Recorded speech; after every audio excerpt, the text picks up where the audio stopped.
you're never, ever, ever, ever going to feel like doing the things you need to do in order to have what you want.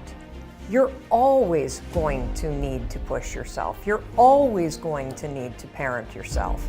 So what is the net advice on this? What is the bottom line? The bottom line is no one's coming. No one.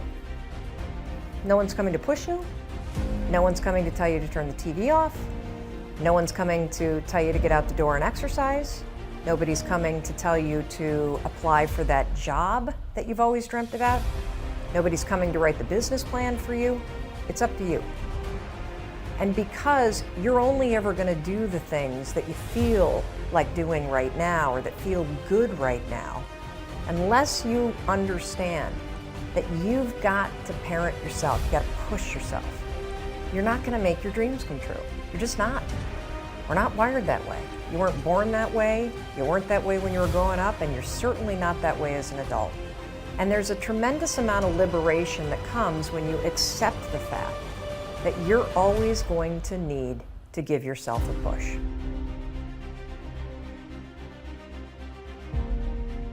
People want to know how to stop the laziness, and they want to know how to stop the procrastination. They have some idea in their head, some kind of a vision of what they want to do. But they don't know where to start. They don't know where to start it, They don't know where to start. And so they say, hey, where do I start? And when's the best time to start? And I have a very simple answer for that. Here and now. That's it. You want to improve? You want to get better? You want to get on a workout program or a clean diet? You want to start a business? You want to write a book or make a movie or build a house or a computer or put together some mobile application? Where do you start? You start right here. And when do you start? You start right now. You initiate the action aggressively. You go. Because the idea isn't going to execute itself. And the book isn't going to write itself. And the weights out in the gym, they're not going to move themselves. You have to do it, and you have to do it now. And that means you got to stop thinking about it and stop dreaming about it and stop researching every aspect of it and reading all about it and debating the pros and cons of it. Just start doing it. Take that first step and make it happen. Get after it. And get after it here and now.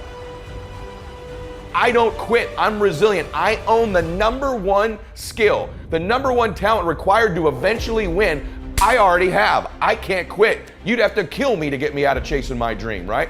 So number one, I want to point it out as the number one gift. The best ability is availability.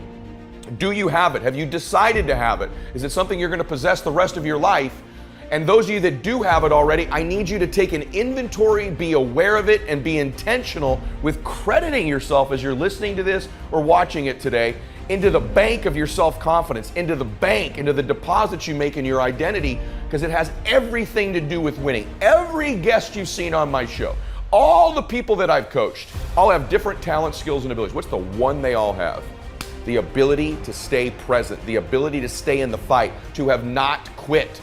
You think, well, that's not a big deal. Really? Because as I've been talking, millions of people made the decision to quit on their dream, just as I've been talking to you. The rest of the day, millions more will. Tomorrow, millions more. Every day, literally millions of people quit on one of their dreams, their dream relationship, their dream business, their dream body. So quitting has become the number one habit in the world by people that end up losing. And I'm telling you, it happens every day, every second, everywhere. Just the fact that while I've been speaking, you're still after your dream, you're ahead of them. You don't give yourself enough credit, because eventually what I found, it looks like winning's this huge competition. But every day, every week, every year, every decade as time goes by, you're gonna find that you're competing with a smaller and smaller and smaller group of people for your dream, because so many of them will just quit.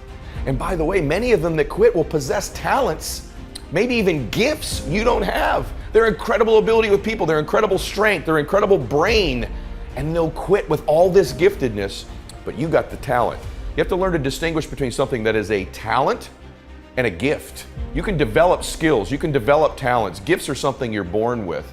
But the people that I see that win long term are the ones who develop the talents and skills required to win.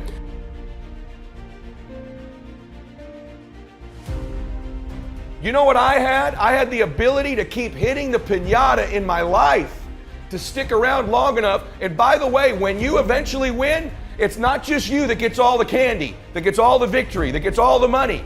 Lots of people around you, many of which who you were hurting originally with that bat, many of them who were trying to talk you out of it, they get to celebrate in the candy too.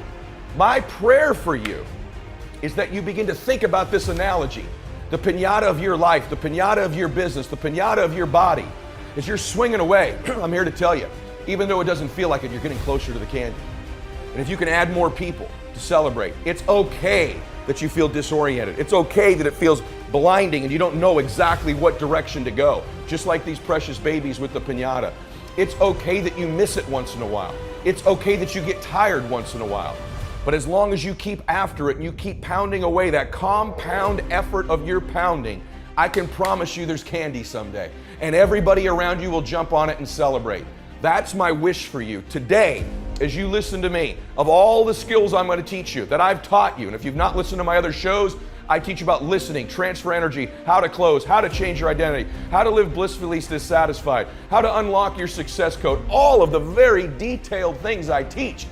Today is the most important thing, is that as you learn all these skills, it'll help you with the blindness. Every single skill you learn, you'll see clearer and clearer and clearer. But if you don't develop the talent, the number one skill in the world, which is to keep hitting the piñata and to stick around until the candy comes out, because here's the deal.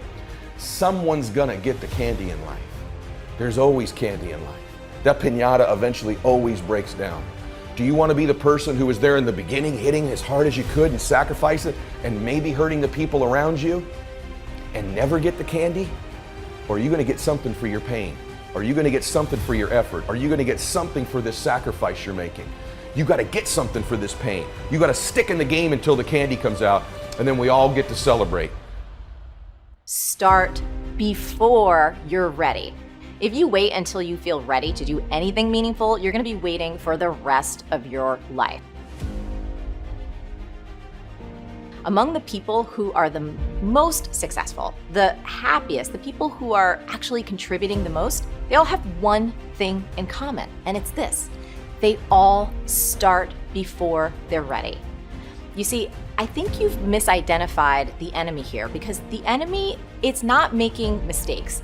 It's not changing your mind, and the enemy is not your fear. The only enemy that you need to defeat, my friend, is not getting started. This is what most of us just fail to realize. Action is the antidote to fear. Action creates progress and momentum, and action, consistent action, is all you ever need to make anything happen in your life.